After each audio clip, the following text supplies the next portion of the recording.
Hello and welcome everyone to a new video in your channel, Mr. Tech Tips. Before watching the video, don't forget to subscribe to our channel and don't forget also to like this video. In today's video, I will show you how to create a custom depth effect lock screen wallpaper on your iPhone. So let's get started. And we should go to settings.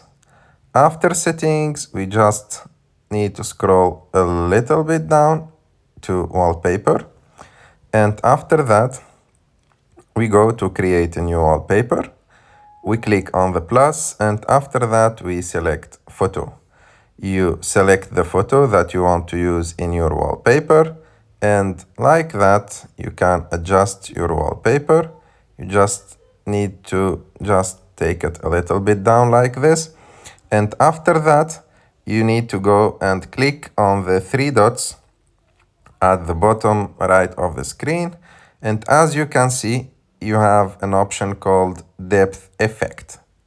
You click on it, and as you can see now, this wallpaper now have this depth effect.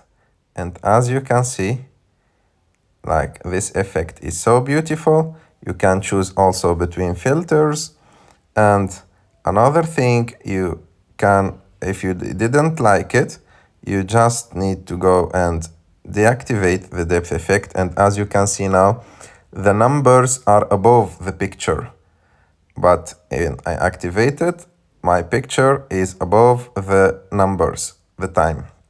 So this was my tutorial for today on how to create a custom depth effect lock screen wallpaper for your iPhone. I hope that you like it. If you like it, don't forget to subscribe to our channel, to like this video, and see you in the next one.